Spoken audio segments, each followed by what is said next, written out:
United Nations investigators are calling out Facebook for what is happening in Myanmar. So the Rohingya are being massacred, unfortunately, at a tremendous rate. First of all, more than 688,000 Rohingya refugees have already fled Myanmar to go to Bangladesh. So it is an absolutely epic catastrophe there, and not a lot of help from the rest of the world. Certainly, the American government is nearly non-existent in our concern about that issue. A lot of evidence that people are being butchered, massacred, institutionalized rape in the country. Now, it happens to be Buddhists in this case who are driving out the Muslim minority. It's almost as if it has to do with socioeconomic, geographic, and political issues rather than race or religion. Okay, but we've talked about that in the past. We're a rare show that actually covers this issue a lot. But and I'm an enormous advocate of the United Nations overall and the UN Human Rights Council. But here, when investigator Yang Healy, I should say, everything is done through Facebook in Myanmar, and I'm afraid that Facebook has now turned into a beast and not what is originally intended. I happen to think that that's unfair, and so I'm overwhelmingly concerned about what's happening there. But blaming Facebook is like blaming radio for the Rwandan genocide. In that case, the people who did the genocide organized over the radio, and they would tell people, okay, here's where the Tutsis are, and you should attack them, and they're the worst, etc. Back in the day in Germany, they did propaganda in other forms of media. It reminds me of when everybody panicked over the Craigslist killer. Like, well, in the old days, he would have just gone through the yellow pages, but nobody ever called him the yellow pages killer. So I get it, I understand the concern, but when they tell Facebook that you have to cut down on hate speech, and boy, I mean, I can't tell you how much I want these massacres and what is now being called a genocide to end, and we've spoken forcefully about it over and over again. And shutting down particular pages, okay, but blaming Facebook, and I'm not sure it's okay. If it's saying go murder people, it's definitely okay. That is not acceptable, right? But when you start getting into political points of view, I think it gets into really hard territory. You're blaming Facebook for being in media outlet, but it is what it is. They're going to organize Facebook. You're just blaming them for being popular in a sense. So I don't want them shutting down unpopular opinions, although in Myanmar, unfortunately, it's not an unpopular opinion. And I don't know how you deal with the government in that context.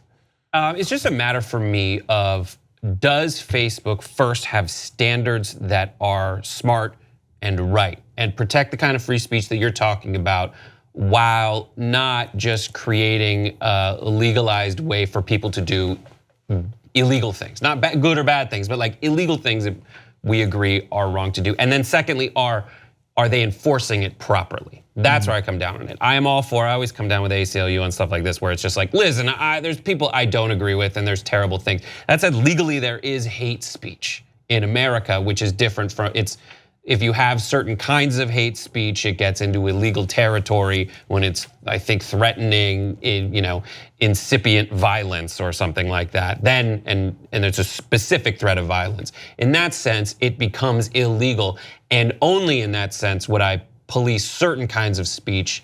That's one thing. But if it's like a group is taking advantage of a certain form of media, you're right. That's a timeless, a historically standard way that people mobilize their own political movements, and sometimes they turn violent, sometimes they don't. I do second that concern that we need to maintain those utilities open so that the good side can use them as well. Yeah, so look, there are some bright lines that are relatively straightforward and easy. Incitement to specific violence, you can't do that.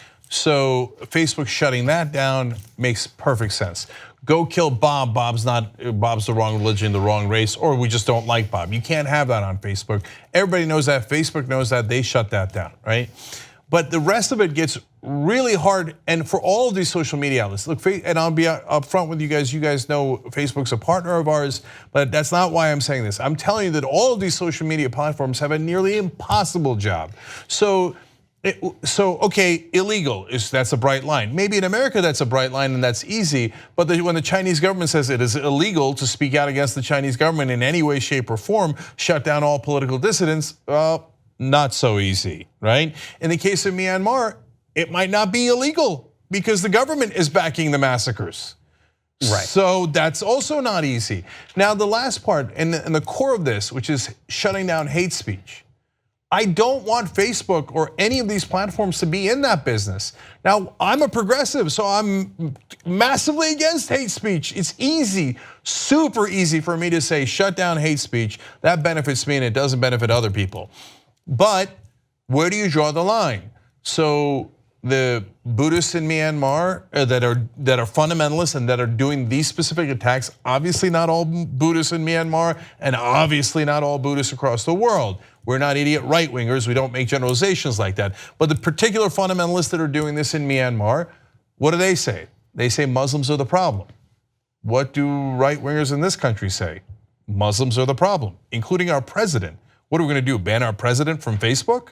He said we should ban all Muslims from the country until we figure out what the hell is going on and what's happening in Rohingya. They're literally throwing out the Muslims from the country as they, I guess, figure out what's going on, and while they continue to murder them. Right. These are the questions of Facebook. First of all, if you're living in a place like Myanmar, it doesn't have the same kind of infrastructure and alternative media distribution mechanisms that you have elsewhere in the world.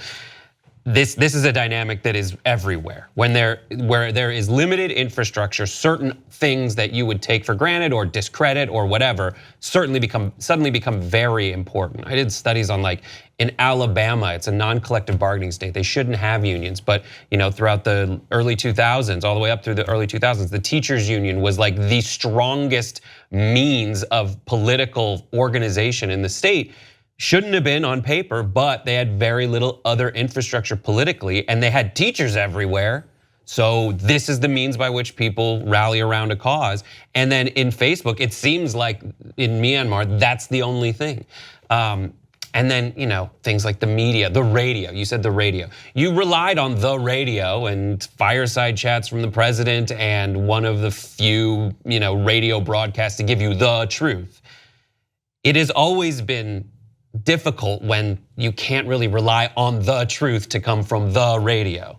And when people are relying on the truth to come from Facebook, which is their only means of social media, then I would shift around some of my priorities while still focusing on maintaining freedom of speech, but making sure that there are certain lines that are drawn so that it doesn't get taken advantage of. But I can't say that just because someone said something mean on Facebook, that's what translated to the violence. It was the violence that I should focus. Yeah, and last thing on it, guys, if Facebook in that sense, especially in that particular country, has gotten so popular that they're basically a mirror to humanity.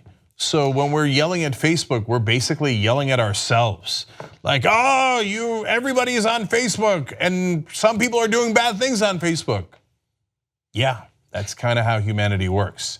So I'm, again, not to minimize Myanmar. I think it's one of the biggest problems in the world and we do almost nothing about it. But I'm not sure that this is the productive approach. You just watched the video by the Young Turks, home of the revolution. If you'd like to get a lot more than that, get the full show by becoming a member. tytnetwork.com/join.